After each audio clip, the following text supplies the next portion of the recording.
The sirens didn't sound right. They were too soft, too unsure, like someone had downloaded a sound effect and thought it was good enough to fool a grown man. I stepped out onto the porch of my ranch with a coffee mug in one hand and my German Shepherd, Baxter, at my heel. Two black SUVs were kicking up dust down my long gravel driveway, and four men in dark uniforms jumped out before the engines even cooled. One shouted, "Hands up. You're under arrest." I didn't move. Not because I was scared, but because something didn't smell right. These uniforms had no state badges.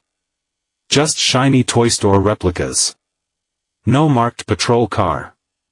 No call-in. No paperwork. One of them held zip ties, not cuffs. That was their first mistake. Their second?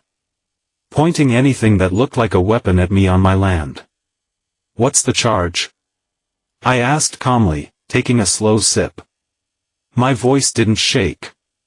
"You violated HOA codes. You built an unapproved structure near a protected zone," the tallest one said. His voice cracked halfway through, like he was reciting lines from a script. "You're resisting inspection and threatening the board's authority."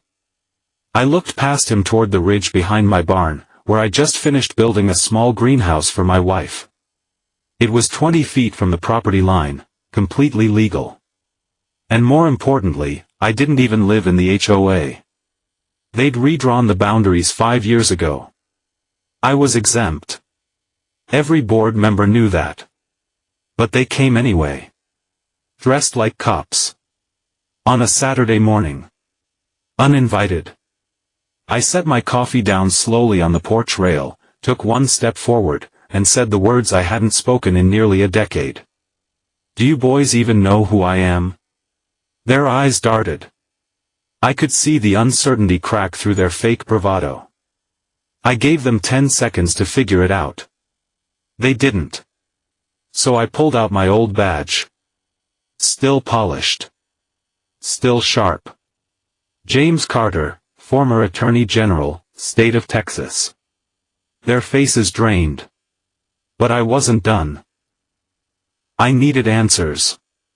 And I knew exactly where to start. 2 months earlier, my life had been peaceful.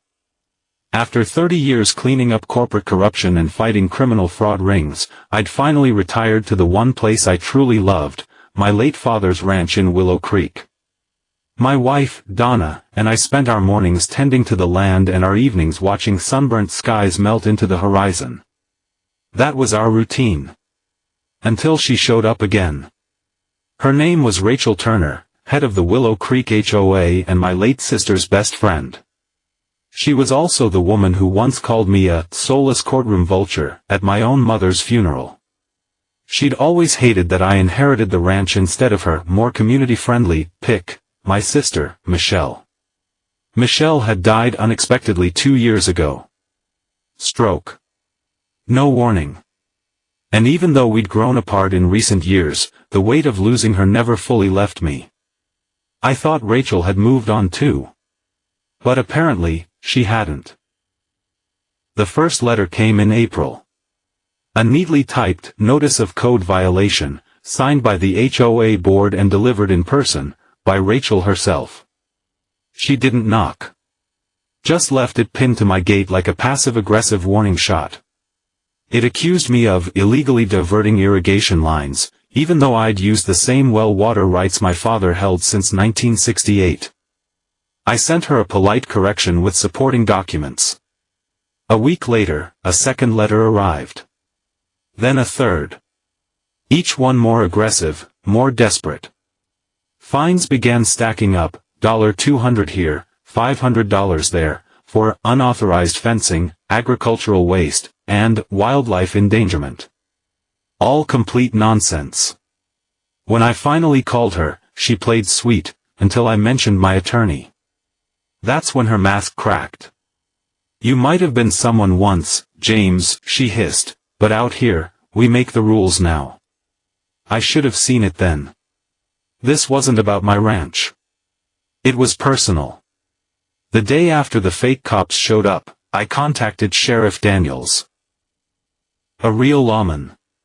We went back years, he even testified in one of my racketeering cases. When I explained what happened, his jaw clenched so tight I thought his molars might crack.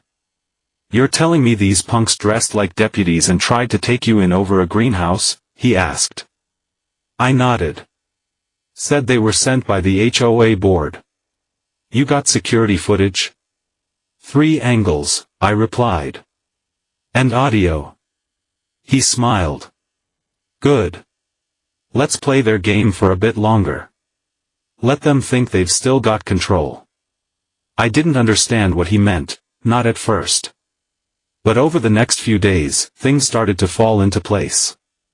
Turns out Rachel had quietly appointed her own nephew, Kyle, as community enforcement officer. An unofficial title she made up, with no jurisdiction outside the HOA. Kyle, along with 3 buddies from his old high school football team, had been going around intimidating homeowners into compliance. Threatening to call the sheriff, demanding entry into homes, even confiscating property. And I wasn't the first. I was just the first one with the power to fight back. That night, I walked the edge of my property, moonlight casting long shadows over the quiet hills. Baxter trotted beside me, alert. I could feel it in my bones. Rachel was just getting started. She'd always been dangerous when she felt cornered.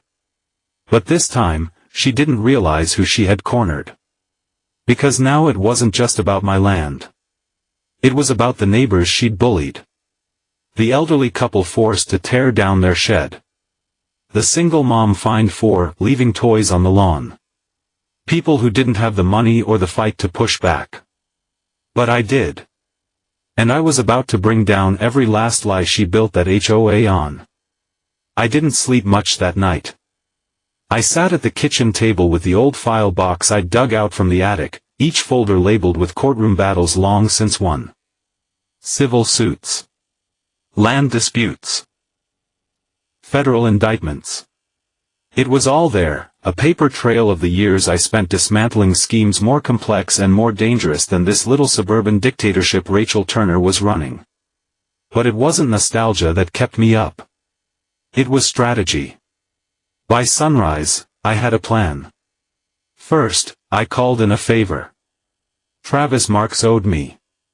He was a quiet, detail-obsessed investigator who used to work under my office during a bribery scandal that almost rocked the state Senate. These days, he ran a private research firm out of Austin. I told him what I needed: property records, board member histories, and any open complaints tied to the Willow Creek HOA in the last 5 years. He didn't ask why. He just said, "Give me 72 hours." I poured another coffee and walked out to the barn where Donna was feeding the horses. She looked at me, eyes tired, but calm. "You're going after her, aren't you?" she asked. I nodded. She made it personal. Donna said nothing at first.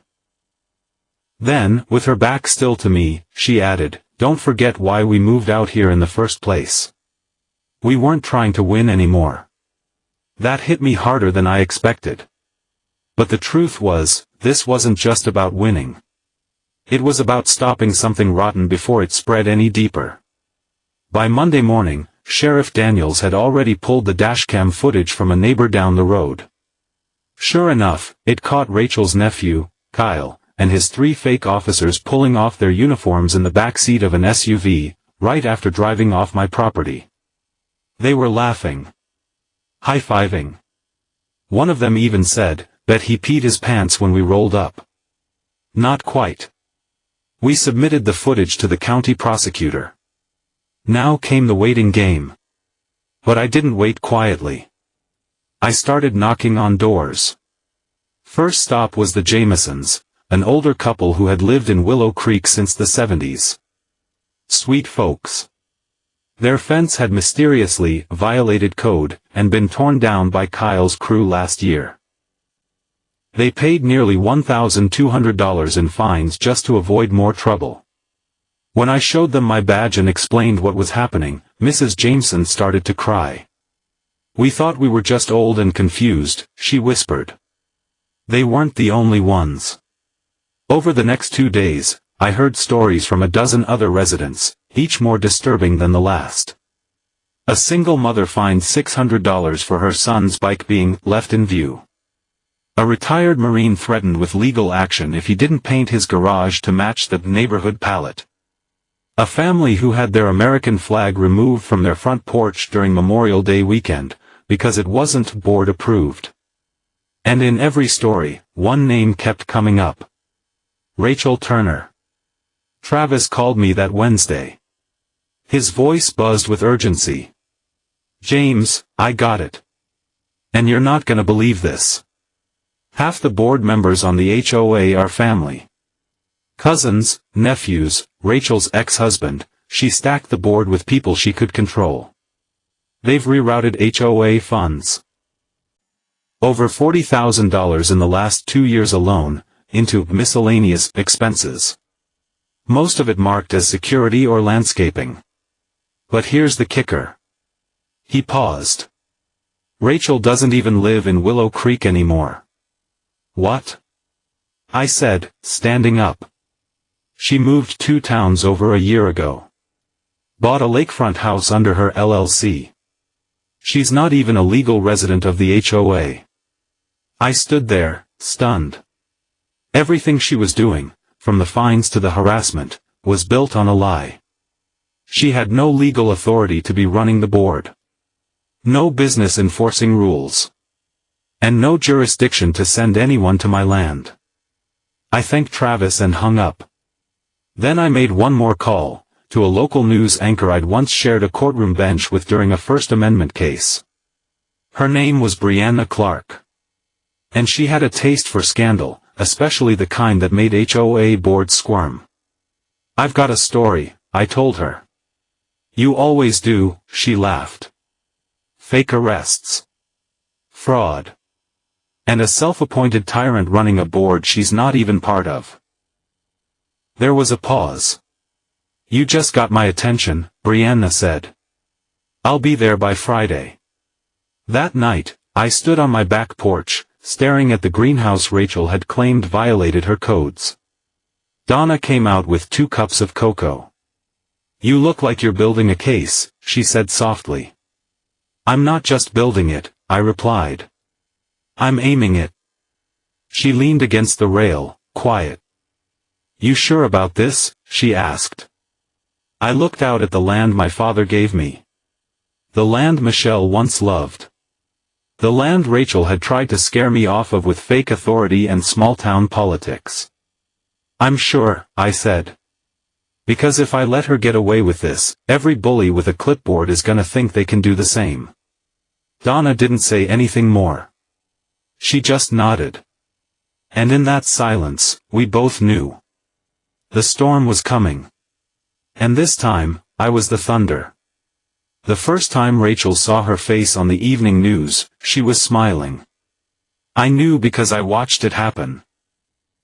From the back of the community center, standing in the shadows, just out of sight. She thought Brianna Clark's visit was just a puff piece. Another flattering interview to stroke her inflated sense of control. But the smile didn't last. Brianna stood in front of the Willow Creek HOA office with a microphone in hand and fire in her eyes. She started soft, polite even, recapping the community's recent, growing pains. But then the footage started rolling. Sheriff Daniels. The dashcam clips. The testimonies from frightened residents. And finally, Travis's records, the funds Rachel rerouted into a landscaping company that didn't exist. A company owned by her cousin in San Marcos. Brianna's final question wasn't to Rachel. It was to the viewers. What happens when a community leader becomes a dictator, and no one's brave enough to stop her? I didn't need to stick around to see Rachel storm off camera. The next day, everything broke wide open. I was feeding the chickens when the sheriff's truck pulled up. Daniels stepped out, hands on his hips, face unreadable. "She filed a restraining order against you," he said without blinking. I blinked for him. "What?" "She's claiming harassment, trespassing, defamation. Claims you've created a hostile environment and damaged her reputation. I almost laughed. Instead, I nodded. Good. That means she's scared. He handed me a folder. I'm giving you this because I trust you, James. But tread carefully. She's reaching. When people like Rachel start losing power, they get desperate. He was right. Desperate people don't play fair. That same afternoon, 3 HOA board members resigned, quietly and without comment. One left a hand-scrawled note in my mailbox that said, "Thank you." We were scared to speak up. That was the first crack. The second came when Travis discovered something deeper, something no one saw coming. He found evidence that Rachel had been manipulating property lines through false surveys. Redrawing plots to collect dues from homeowners who weren't actually part of the HOA. My greenhouse wasn't just legal, it was never within their jurisdiction to begin with. She'd forged maps. And if that wasn't enough, there was a paper trail leading all the way to a bank account in her nephew Kyle's name, tied to the same LLC that sold security services to the HOA. Services that included fake uniforms, fake authority, fake arrests. We compiled everything. Then I did what I should have done weeks ago. I filed a civil suit. Carter vs. Willow Creek HOA. Count 1, harassment. Count 2, fraud. Count 3, unlawful impersonation of law enforcement. Count 4, defamation. Count 5, misuse of public funds. And I named Rachel Turner as the primary defendant. The hearing date was set for the following Tuesday. Word spread fast. Every neighbor I'd spoken to showed up. Some in support, others out of curiosity. A few still scared, but they're nonetheless. The courtroom buzzed with tension when Rachel walked in. Her hair perfect, makeup flawless, but her eyes gave it away. She was cornered. And I wasn't the only one who saw it. When the judge called us forward, she tried to object before I even opened my file. "Your Honor," she began, "this is all retaliation. He's using his former title to intimidate the board." But the judge raised a hand. "Ms. Turner, I have affidavits from multiple residents. I have video footage. I have financial discrepancies and questionable business relationships. You'll get your time. But Mr. Carter has the floor." I turned to face the court. And for the first time in nearly a decade, I felt alive again. "Ladies and gentlemen," I began, "I didn't come here today as the former Attorney General of this state. I came here as a neighbor. A friend. And a victim of someone who thought power gave her permission to bully, manipulate, and threaten anyone who stood in her way." I looked directly at Rachel. But power is only as strong as the truth it's built on. And today, that truth is crumbling beneath you. By the end of the hearing, the judge had issued a temporary injunction against Rachel and her so-called enforcement squad. The HOA was placed under emergency review by the county. A full investigation was ordered. And Rachel? She was hit with a personal lawsuit and a federal fraud inquiry. I walked out of that courthouse not with a smug grin or a victory speech, but with my head held high and my boots crunching steady across the parking lot gravel. Because this wasn't about revenge anymore. It was about redemption. For the neighbors she silenced. For the family she manipulated. For the community she tried to control. That night, Donna and I stood on the porch as the sun dipped below the hills. Baxter lay curled at our feet. Peaceful. Quiet. Real. "You think it's over?" she asked. I looked out at the ridge where my greenhouse stood, untouched and glowing in the moonlight. "No," I said softly. "But the worst of it is." She smiled and took my hand. "You sure know how to pick a retirement project." I chuckled. Rachel picked it for me. The trial might have ended, but the battle spilled into the weeks that followed like floodwater through an unlocked dam. Rachel was no longer just the head of a corrupt HOA, she had become the face of a scandal.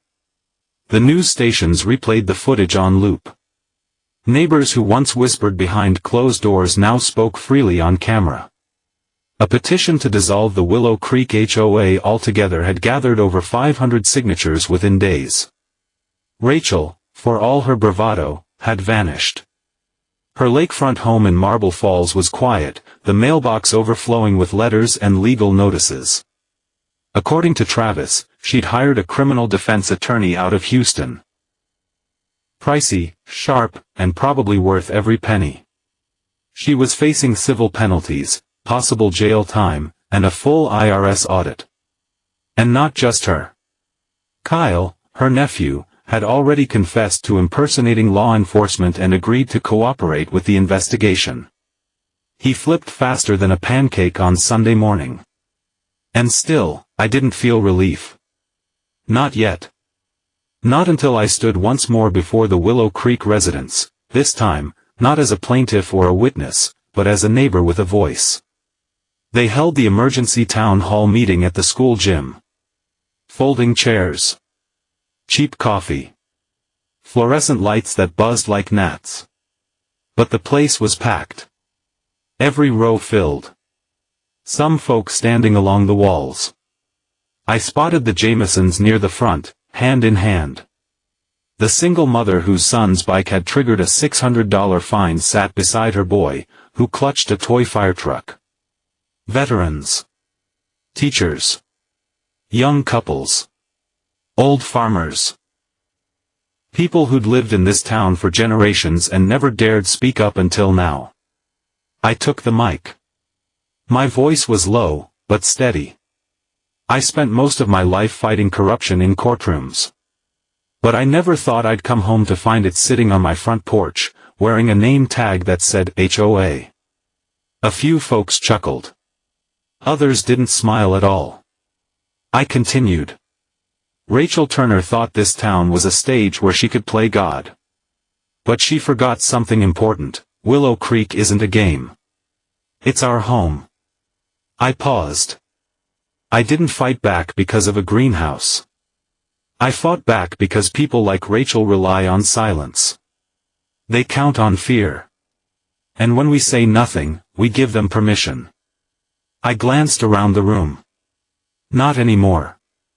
The applause started slow, then spread like wildfire. Someone shouted, "We want you on the new board." I smiled, but held up a hand. "No," I said. "I didn't do this for power. I did it to give it back to you. Every person here deserves a say. You don't need a sheriff or an attorney general to make things right. You need each other." And for the first time in months, the room felt healed. Not perfect. Not fixed. But free. Weeks passed. The county dissolved the existing HOA charter and opened elections for a new voluntary community council. No forced dues. No phony codes. Just neighbors, working together. Rachel's trial was set for late fall. Word was, she'd take a plea deal. No jail time, but a permanent ban from holding any position of leadership in a residential community, a hefty fine, and repayment of all misused funds. Justice didn't always come in the form of a gavel slam. Sometimes, it came slowly, painfully, but it came. And as for me, I got back to my land. Finished building a second greenhouse beside the first. Donna filled it with tomatoes, herbs, and wildflowers. Baxter kept watch while I fenced in the eastern pasture. Life returned to normal. But I'll never forget the lesson Rachel taught me.